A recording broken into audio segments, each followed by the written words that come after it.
दोस्तों, अगर आपको लगता है कि वेजिटेरियन डाइट में अंडे से ज़्यादा प्रोटीन मिल ही नहीं सकता है, तो आज की ये वीडियो आपके सोचने का तरीका बिल्कुल बदल देगी। जी हाँ, आपने बिल्कुल सही सुना है, क्योंकि आज मैं आपको एक नहीं, दो नहीं, बल्कि 7 ऐसे कॉमन वेजिटेरियन फूड्स के बारे में बताने वाला हूँ जिनमें अंडे से भी ज़्यादा प्रोटीन होता है। लेकिन शुरू करने से पहले एक छोटी सी बात समझना आपके लिए बहुत ज़रूरी है। आखिर अंडे को दुनिया भर में प्रोटीन का सबसे अच्छा सोर्स क्यों माना जाता है? ऐसा इसलिए क्योंकि इसमें हाईएस्ट क्वालिटी प्रोटीन और सभी एसेंशियल अमाइनो एसिड्स होते हैं जो आपकी बॉडी को बहुत ही ज़्यादा फ़ायदा करते हैं। साथ ही प्रोटीन की बायो अवेलेबिलिटी जो होती है, यानी आम भाषा में अगर हम कहें तो एब्जॉर्प्शन जो होता है प्रोटीन का, वो अंडे में सबसे ज़्यादा होता है, जिससे मसल रिपेयर, इम्यूनिटी, हेयर और स्किन हेल्थ और डेली स्ट्रेंथ सभी चीज़ें बढ़ती हैं। बट इतना अच्छा होने के बावजूद अंडे के साथ एक प्रॉब्लम भी है, और वो प्रॉब्लम यह है कि ये सभी लोग नहीं खा सकते। कुछ लोग रिलीजियस रीजंस की वजह से, कुछ डाइजेशन इश्यूज़ की वजह से, और कुछ लोग किसी और वजह से कई बार अंडा खाना अवॉइड करते हैं। और ऐसे लोगों के मन में अक्सर एक सवाल रहता है कि मेरा प्रोटीन कैसे पूरा होगा। तो चलिए दोस्तों, आइए शुरू करते हैं और देखते हैं कि कौन कौन से वेजिटेरियन फूड्स प्रोटीन के मामले में एग से भी ज़्यादा पावरफुल हैं। एक मीडियम साइज़ के अंडे में लगभग 6 ग्राम हाई क्वालिटी प्रोटीन होता है। ये प्रोटीन बॉडी के लिए काफ़ी ज़्यादा यूज़फुल माना जाता है, क्योंकि इसमें अमाइनो एसिड्स का बैलेंस काफ़ी ज़्यादा अच्छा होता है। वैसे आगे बढ़ने से पहले मैं आपको बताता चलूँ कि हम बेसिकली अंडे को इन वेज सोर्सेज से कंपेयर कैसे करने वाले हैं। तो देखिए, जितने भी फूड्स मैं आपको आज बताने वाला हूँ उनमें प्रोटीन की मात्रा पर 100 ग्राम के हिसाब से मैंने मेंशन की है, यानी किसी चीज़ के 100 ग्राम में कितना प्रोटीन है।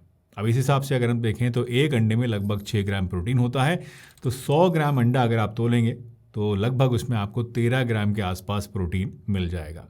और इसी तरह से हम अंडे को इन चीज़ों से कंपेयर करने वाले हैं कि 100 ग्राम अंडे में कितना होता है और 100 ग्राम उन चीज़ों के अंदर कितना होता है। तो चलिए आइए देखते हैं वो सारे वेजिटेरियन फूड्स जो कि प्रोटीन के मामले में अंडे को मात दे रहे हैं। सबसे पहला फूड है सोया चंक्स। दोस्तों, सोया चंक्स यानी सोयाबीन की जो बड़ियाँ होती हैं, ये वेजिटेरियन प्रोटीन का सबसे अच्छा सोर्स है। सिर्फ 100 ग्राम सोया चंक्स के अंदर लगभग 52 ग्राम यानी 52 ग्राम्स प्रोटीन होता है। जी हाँ, 52 ग्राम्स, यानी सोयाबीन की बड़ियों के वजन का आधा से भी ज़्यादा पार्ट हाई क्वालिटी प्रोटीन होता है, और ये एग से करीब करीब 4 गुना ज़्यादा है। But don't get me wrong hair, because कोई भी इंसान एक टाइम में या इवन एक दिन में भी लगभग 100 ग्राम सोयाबीन नहीं खा सकता है। एक आम आदमी एक टाइम में लगभग 25 से 30 ग्राम सोया चंक्स ही खाता है, जो कि पकने के बाद लगभग 70 से 80 ग्राम हो जाता है। इसलिए सोयाबीन की एक सर्विंग में आपको लगभग 12 से 15 ग्राम प्रोटीन ही मिलेगा, जो लगभग 2 अंडे के बराबर प्रोटीन है। और जानते हैं इसका सबसे बड़ी खासियत क्या होती है? सबसे बड़ी खासियत यह है कि ये पॉकेट फ्रेंडली फूड है और हर जगह आपको आसानी से मिल जाएगा। और इसमें मिलने वाला जो प्रोटीन है वो मसल बिल्डिंग क्वालिटी का होता है, यानी कंपेरेबल टू वे प्रोटीन होता है। आप सोया चंक्स को पुलाव बनाकर, सब्जी बनाकर, इसके कटलेट्स या फिर कबाब बनाकर, या फिर अंडे की तरह इसकी भुर्जी बनाकर भी खा सकते हैं। दूसरा high quality vegetarian protein food है पम्पकिन सीड्स, यानी कद्दू के बीज। जी हाँ, 100 ग्राम पम्पकिन सीड्स में 30 ग्राम प्रोटीन होता है, यानी एग से 2 से 3 गुना ज़्यादा प्रोटीन। अब अगेन आप कहेंगे कि साहब, एक दिन में 100 ग्राम पम्पकिन सीड से कौन खा सकता है? तो इसका जवाब भी यही है कि हाँ, मैं ये नहीं कह रहा हूँ कि आपको एक टाइम में 100 ग्राम पम्पकिन सीड्स से खाने हैं। एक टाइम में आप मैक्सिमम 2 टेबल स्पून तक पम्पकिन सीड्स ही खा सकते हैं, यानी कि लगभग 10 से 20 ग्राम। तो इस हिसाब से अगर हम देखें तो 1 टेबल स्पून पम्पकिन सीड्स अगर आप लेंगे तो आपको आधे अंडे के बराबर, और अगर आप 2 टेबल स्पून लेते हैं तो आपको पूरे 1 अंडे की बराबर प्रोटीन मिल जाएगा। और सिर्फ प्रोटीन नहीं, साथ साथ आपको मैग्नीशियम और जिंक जैसे इंपॉर्टेंट मिनरल्स भी मिलेंगे। यानी पम्पकिन सीड्स आप कह सकते हैं कि बहुत ज़्यादा हाई तो नहीं है प्रोटीन में, लेकिन इससे आपका काम चल सकता है, और साथ साथ दूसरे आपको इंपॉर्टेंट मिनरल्स और विटामिन भी इससे मिल जाएंगे। तीसरा फूड है मूंगफली, जिसे लोग अक्सर गरीबों का बादाम भी कहते हैं। वैसे अब गरीबों का नहीं रहा है, क्योंकि ये भी 100-150 किलो अक्सर मार्केट में अब मिलता है। बहरहाल मूंगफली भी एक बेहतरीन प्रोटीन सोर्स है। 100 ग्राम पीनट्स के अंदर लगभग 26 ग्राम प्रोटीन होता है, यानी एग से कंपेयर करें तो इससे डबल प्रोटीन मूंगफली के अंदर पाया जाता है। और अच्छी बात यह है कि गरम गरम भुनी हुई करारी मूंगफली जो होती हैं, हम 100 ग्राम एक टाइम में आराम से खा सकते हैं। तो याद रखिएगा कि सिर्फ एक मुट्ठी रोस्टेड पीनट्स आपकी डेली प्रोटीन रिक्वायरमेंट को नेचुरली पूरा कर सकती हैं, और इसको आप सर्दियों के मौसम में ख़ास तौर से जब खाएंगे तो आपको बहुत ही ज़बरदस्त फ़ायदा मिलेगा। चौथा हाई प्रोटीन फूड है दोस्तों दाल। जी हाँ, दाल हम रोज़ खाते हैं, लेकिन कभी भी ये नहीं सोचते कि इससे कितनी अच्छी हाई क्वालिटी में हमें प्रोटीन मिल रहा है, और वो भी बिना किसी एक्स्ट्रा टेंट्रम्स के। वैसे तो सभी दालें प्रोटीन का बहुत अच्छा सोर्स होती हैं, लेकिन यहाँ मैं ख़ास तौर से मूंग और मसूर दाल के बारे में आपसे बात करना चाहूँगा। क्यों? क्योंकि ये दोनों ही जो दालें हैं ये ईजी टू डाइजेस्ट होती हैं और सभी के लिए हर एक मौसम में सूटेबल रहती हैं। 100 ग्राम मसूर की दाल से आपको लगभग 25 ग्राम प्रोटीन मिलता है, और 100 ग्राम मूंग की दाल से लगभग 24 ग्राम प्रोटीन मिलता है, यानी लगभग दोनों में कंपेरेबल ही होता है। यानी अगर हम एग से बात करें, कंपेयर करें, तो लगभग 2 गुना ज़्यादा प्रोटीन आपको इन दालों से मिल जाता है। रोज़ाना 1 कटोरी मसूर दाल आपकी हीमोग्लोबिन, स्ट्रेंथ, मेटाबॉलिज्म और आपकी ओवरऑल वेलबींग को सपोर्ट करता है। और मूंग दाल सबसे ज़्यादा लाइट दाल मानी जाती है, और इसीलिए डेली प्रोटीन सोर्स के तौर पे इसे आप आराम से रोज़ाना खा सकते हैं। ये दोनों ही दालें आपके लिए बहुत ही एक्सीलेंट फूड सोर्स हो सकती हैं। दोस्तों, अब बात करते हैं राजमा की। जी हाँ, 5वां फूड है हमारा राजमा। देखिए, आमतौर पर राजमा को एक टेस्टी फूड माना जाता है, एक अच्छा खाना माना जाता है, लोग बड़े चाव से खाते हैं। राजमा चावल का नाम सुनते ही हम लोग के चेहरे पे अक्सर अलग से ही स्माइल आ जाती है, खुश हो जाते हैं लोग। आप हैरान होंगे जानकर कि सिर्फ 100 ग्राम राजमा के अंदर लगभग 23 ग्राम प्रोटीन होता है, और ये प्रोटीन कोई सिंपल प्रोटीन नहीं है, ये स्लो डाइजेस्टिंग प्रोटीन होता है। मतलब आपके बॉडी के अंदर ये धीरे धीरे रिलीज होता है, जिससे कि आपको लॉन्ग लास्टिंग एनर्जी मिलती है, और आपकी मसल्स को रिपेयर होने और ग्रो करने का पूरा टाइम मिल जाता है। इसलिए अगर आप वेजिटेरियन प्रोटीन खाकर अपनी मसल को गेन करना चाहते हैं, मसल मास बढ़ाना चाहते हैं, या आप एक्टिव लाइफस्टाइल को फॉलो करते हैं, कोई एथलीट हैं, भाग दौड़ करते हैं ज़्यादा, तो राजमा आपके लिए एक बहुत ही परफेक्ट नेचुरल प्रोटीन सोर्स है। ये सिर्फ आपकी स्ट्रेंथ ही नहीं बढ़ाता, बल्कि इसके अंदर मैग्नीशियम भी है, पोटेशियम भी है, और आयरन भी काफ़ी अच्छी मात्रा में होता है, जो कि आपकी हार्ट हेल्थ से लेकर ब्लड फॉर्मेशन तक हर एक जगह पर आपको सपोर्ट करता है। छठा फूड है दोस्तों रोस्टेड चना।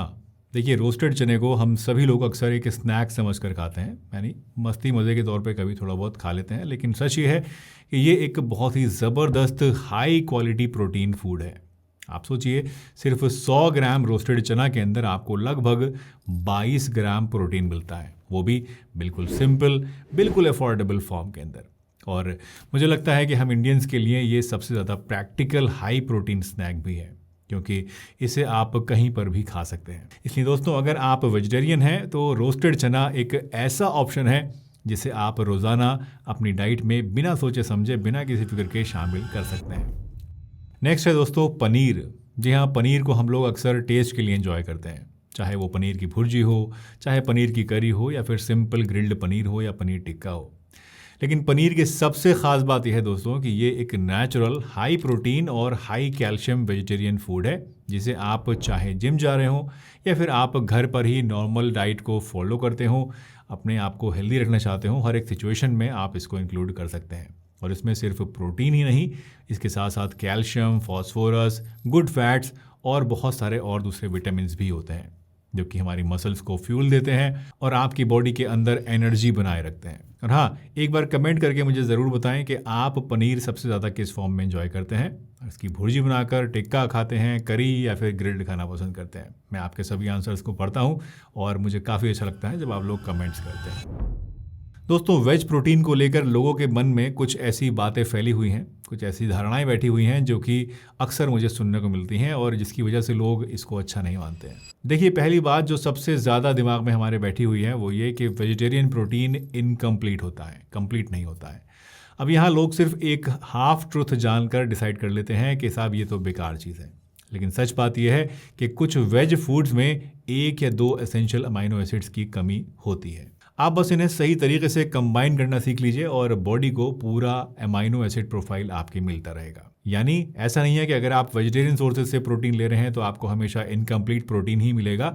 मान लीजिए एक चीज़ में अगर ए कम है, दूसरी में बी कम है, तो जब आप इन ए और बी को कंबाइन करेंगे तो इधर से आपको ए मिल जाएगा, इधर से आपको बी मिल जाएगा, दोनों मिलके आपको कंप्लीट प्रोटीन दे देंगे। तो ये सोचना कि प्रोटीन आपको वेज सोर्स से कभी भी कंप्लीट नहीं मिलता है, ये गलत धारणा है।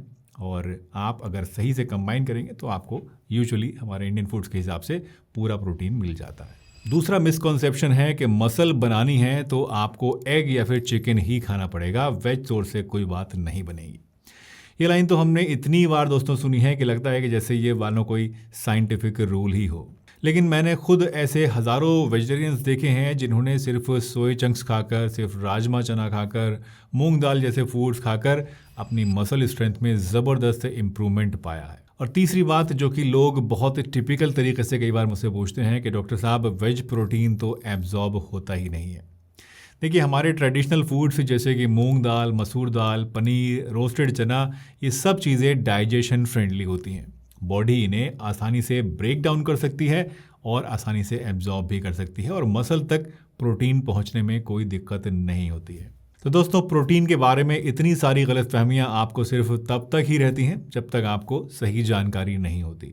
एक बार आपको ये समझ में आ जाए कि वेजिटेरियन सोर्सेज जो होते हैं प्रोटीन के, उनसे भी आपको उतना ही पावरफुल, उतना ही एब्जॉर्बेबल और कई बार तो एग से भी ज़्यादा इफेक्टिव प्रोटीन मिलता है, तो आप अपनी डाइट को एक नई नज़र से देखना शुरू कर देंगे और जो गिल्ट आपको होती है कि आप वेजिटेरियन हैं, ये नहीं होगी। वैसे प्रोटीन ही की तरह कैल्शियम भी एक बहुत इंपॉर्टेंट न्यूट्रिएंट है जो कि अक्सर लोग दूध के माध्यम से लेना पसंद करते हैं।